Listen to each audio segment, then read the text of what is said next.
honrando al Señor Jesús, somos la Iglesia Cristiana Discipular en el Hogar y nos reunimos en su nombre, reconociendo su presencia fiel ahora mismo entre nosotros. Por lo que alegremente y con gratitud nos disponemos a recibir su palabra en nuestras vidas. Aleluya. Apreciados hermanos y amigos, les agradezco que cada día acompañen a nuestra Iglesia Cristiana Discipular en el Hogar con las reflexiones sobre la palabra de Dios que llegan a través de nuestro canal. El Señor sea con cada uno de ustedes. Nuestro tema de reflexión hoy es los obreros de la viña. Los obreros de la viña. El texto está en el Nuevo Testamento, en el Evangelio de San Mateo, capítulo 20, versos 1 al 14. Acompáñenme en la lectura con mucha atención. Porque el reino de los cielos es semejante a un hombre, padre de familia, que salió por la mañana a contratar obreros para su viña, y habiendo convenido con los obreros en 1 denario al día, los envió a su viña. Saliendo cerca de la hora tercera del día, vio a otros que estaban en la plaza desocupados, y les dijo: Id también vosotros a mi viña, y os daré lo que sea justo. Y ellos fueron. Salió otra vez cerca de las horas sexta y novena, e hizo lo mismo. Y saliendo cerca de la hora 11, halló a otros que estaban desocupados, y les dijo: ¿Por qué estáis aquí todo el día desocupados? Le dijeron: porque nadie nos ha contratado. Él les dijo: Id también vosotros a la viña, y recibiréis lo que sea justo. Cuando llegó la hora, la noche, el señor de la viña dijo a su mayordomo: llama a los obreros y págales el jornal, comenzando desde los postreros hasta los primeros.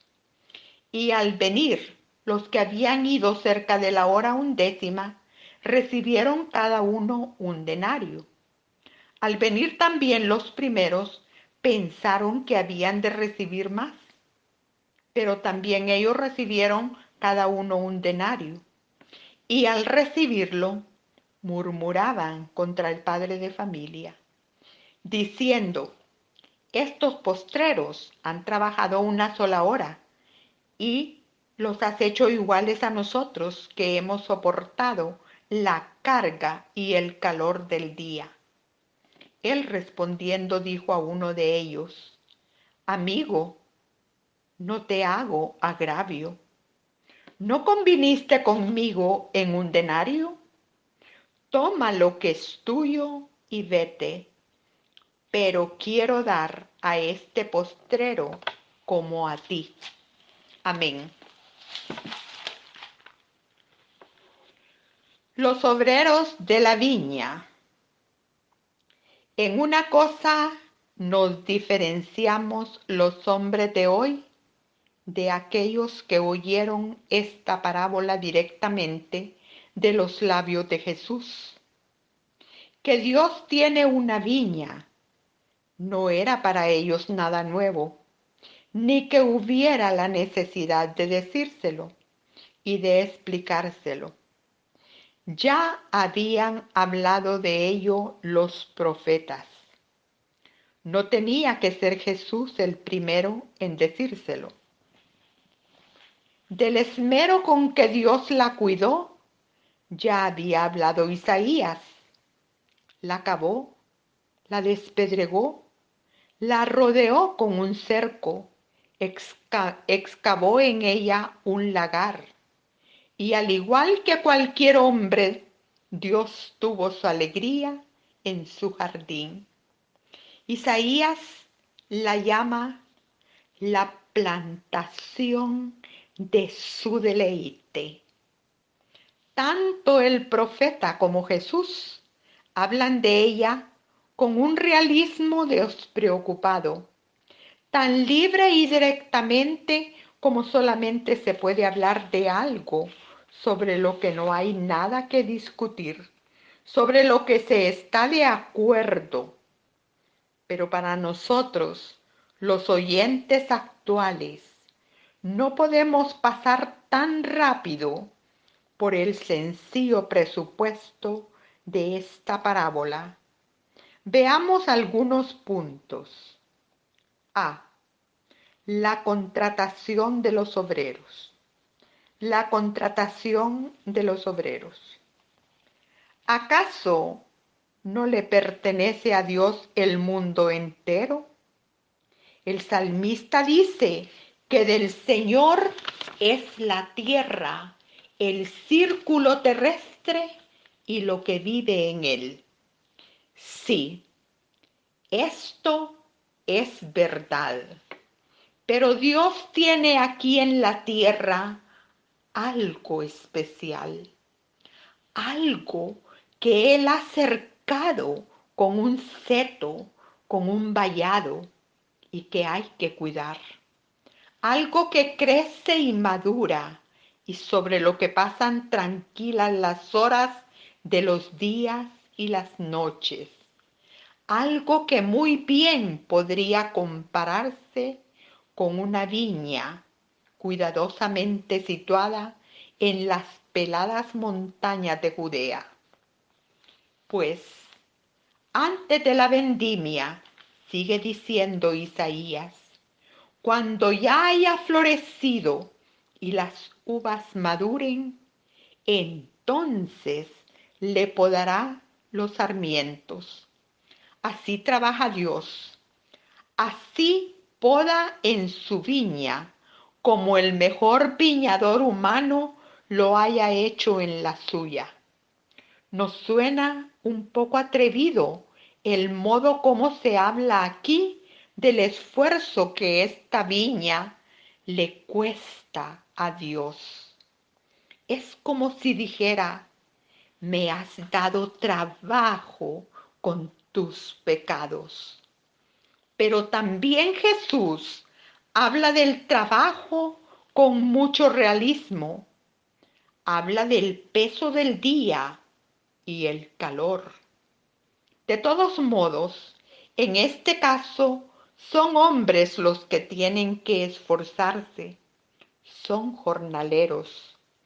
El propietario ha ido a lo que hoy llamaríamos una oficina de colocación de empleos y ha preguntado a los que estaban allí, ¿por qué estáis aquí todo el día desocupados? Verdad es que aquí hay una pequeña diferencia entre la parábola de Jesús y la parábola de Isaías. Pero vamos a pensar que también en esta parábola tiene su trabajo el propietario. En un día ha tenido que ir 4 veces a buscar trabajadores. Sí, y del trabajo que tiene con estas personas al atardecer hablaremos después. B. La identidad de los contratados. La identidad de los contratados. ¿Quiénes son estos contratados a diferentes horas? A la hora tercia, a la hora sexta, a la hora nona y a la 11ª. El día judío estaba dividido así. La hora tercia de 6 a 9 de la mañana. La sexta entre las 9 y las 12 del mediodía. La nona entre las 12 y las 3 de la tarde. Y la 11ª de las 3 a las 6 p.m. ¿A quiénes se refiere la parábola se referirá tal vez a algunos pueblos. No estará prohibido pensar en ellos: Israel, los romanos, los bizantinos, los germanos. O son quizás las diferentes edades del hombre: los niños, los jóvenes, los adultos y los ancianos. Esto es más probable. Pero en lugar de pensar en ello, no deberíamos pensar simplemente en que Dios nos invita a los hombres a realizar un trabajo, y por cierto, difícil, como se nos muestra aquí. Realmente, nuestra relación con el trabajo es anormal.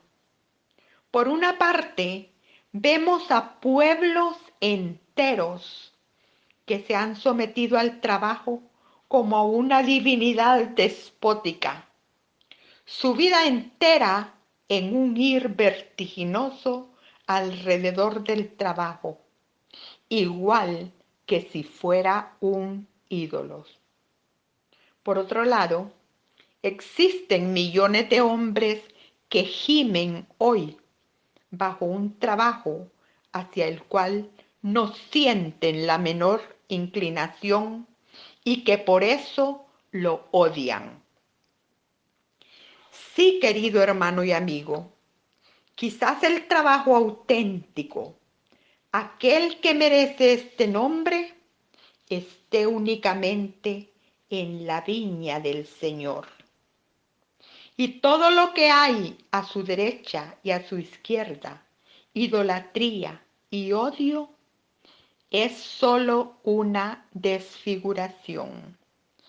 Y con esto no quiero decir que todos deben ser diáconos, teólogos o pastores, sino ver cómo aquel propietario vio en sus repetidas salidas trabajo para médicos, juristas, maestros, etcétera. Sí, trabajo para todo aquel que quiere ser ante Dios un hombre cristiano fiel, que se da y que en medio de un mundo que trabaja con empeño, también busca trabajo en la viña y descubre de pronto campos de trabajo que nadie hasta entonces había visto.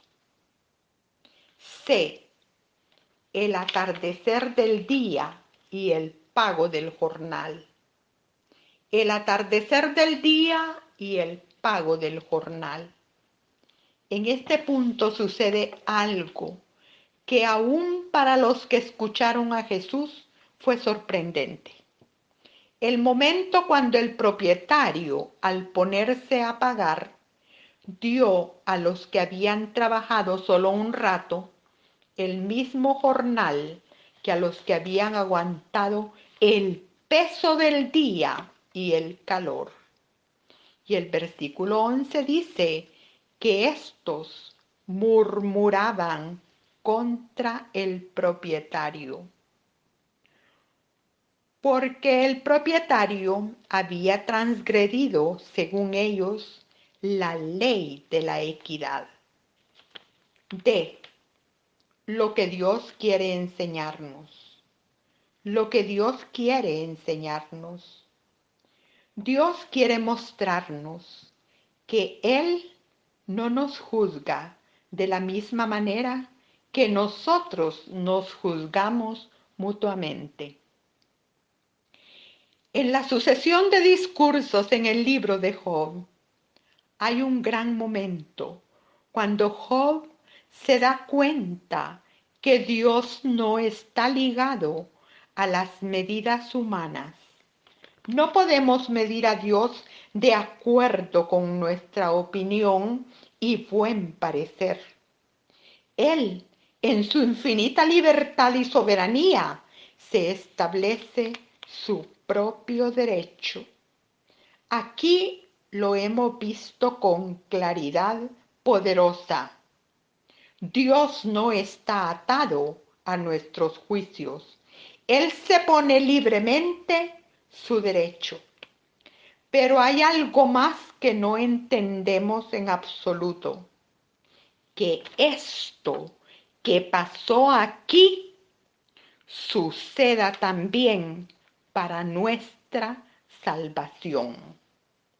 Repito, que esto que pasó aquí en esta parábola suceda también para nuestra salvación. Pero el sol que ilumina nuestra parábola es una frase infinitamente bondadosa, inmensamente sabia. Está en el versículo 13. Amigo, no te hago ninguna injusticia o agravio. Pero no nos entra en la cabeza que Jesús rompa una ley a la que nos hemos hecho y que nos condena ante Dios. La amamos verdaderamente, protestamos con viveza cuando es amenazada por Dios, clamamos en su favor y preferiríamos ir con ella al infierno antes que entregarla. Si dependiera de nosotros, hace tiempo que en este noble esfuerzo hubiéramos eliminado la salvación que Dios puso en la hora 1ª de nuestra vida. No queremos que Él reine sobre nosotros. ¿Dónde nos hallamos, queridos hermanos y amigos?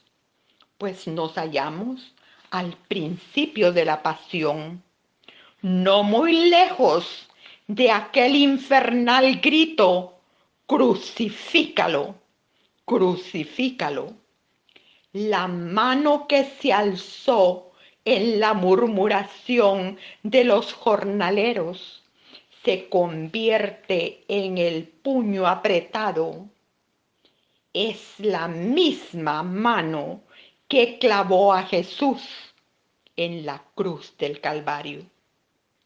Es muy significativo que Mateo, el evangelista, inmediatamente después de esta parábola, continúe diciendo: y se dirigió a Jerusalén y dijo: mirad que subimos a Jerusalén, y el Hijo del Hombre será entregado y lo condenarán a muerte. Hay una rara relación entre esta parábola y la muerte de Jesucristo, pues lo que sucedió allí en el Gólgota fue que se saldó una cuenta. Ya Abraham hizo algunos balbuceos en ese estilo celestial de calcular cuando las oscuras nubes del juicio se cernían sobre la ciudad pecadora de Sodoma. Y empieza el regateo cada vez más absurdo para salvar a los justos. Quizás se encontrarán 50 justos, o tal vez 40. ¿Acaso serán 30? Tal vez 20, quizás 10. Abraham va tanteando sin cesar y con audacia el alcance de la bondad de Dios, su voluntad de perdón y de gracia. Pero aunque Dios estaba dispuesto, no se encontró ni un solo justo en atención al cual hubiese sido perdonada aquella ciudad impía. También hemos aprendido cómo habla la Biblia sobre los hombres y cómo los juzga. Oímos sobre Gedeón, sobre Saúl, sobre Sansón, sobre Ezequías y sobre los hombres del Nuevo Testamento. Y tenemos la impresión de que no se les juzga al modo humano. ¿Sabe Dios de qué modo se perfilan allí buenos y malos, delicados y bruscos? El narrador sagrado, incluso ante el más perverso, se impone una reserva. Incluso podríamos pensar que se juzga desde el presupuesto de una profunda solidaridad y una secreta hermandad que solo es imposible a la sombra de una ley puramente moral, de un juicio humano. Solo se da allí donde se sabe acerca de otra valoración, acerca de las medidas del propietario celestial de la viña. Él es quien al final tendrá toda la razón y nos dice a cada uno de nosotros: amigo, amiga, no te hago ninguna injusticia. En el Gólgota es donde todo fue pagado. Amén y amén. Ahora, hermanos y amigos, hablemos en oración reverentemente con nuestro Padre. Acompáñeme. Venimos ante ti, Señor, con corazones sinceros para adorarte y postrarnos humildes y contritos ante tu majestad. Nuestros labios te alaban y nuestro espíritu se regocija en tu presencia. Queremos derramar nuestra alma delante de ti, pedirte perdón y darte las gracias por tus incontables misericordias. En este momento, Padre Santo, intercedemos todos en acuerdo por nuestros hermanos y amigos de Iglesia Cristiana Discipular, dentro y fuera de nuestro país. Que tu sangre preciosa les cubra de las acechanzas del enemigo. Visítalos, Señor, y trae en tus alas sanidad para nuestros seres queridos enfermos. Un toque tuyo, Señor, bastará para sanarlos. Padre Santo, por aquellos que están siendo atacados por este virus maligno, te imploramos, sánalos, que tu inmenso poder de sanidad caiga sobre ellos, Señor, y los levante. Por los damnificados que han sufrido y continúan teniendo tantas carencias, suple todas sus necesidades conforme a tus riquezas en Cristo Jesús. Por todos los problemas que aquejan a nuestra patria, te rogamos, Señor, por los que no te conocen, que haya quien les hable de ti. Por los que te rechazan, Señor, transforma sus corazones mientras tú todavía puedes ser hallado. Y por nosotros, Padre amado, los obreros de tu viña, para que cuando tú aparezcas en el cielo, nos encuentres trabajando y ocupados en lo que a ti te agrada. Todo esto te lo pedimos en el bendito y sagrado nombre de Jesús, tu Hijo amado. Amén y amén. Esta palabra de Dios es de mucho provecho para su persona, para toda su familia amada también. Escriba su testimonio de gratitud en los comentarios de esta administración en nuestro canal y Dios le use grandemente al contar cuán grandes cosas Él hace en su vida, en su hogar. Recuerde, Dios está con nosotros. Él nos ayudará siempre. Aleluya.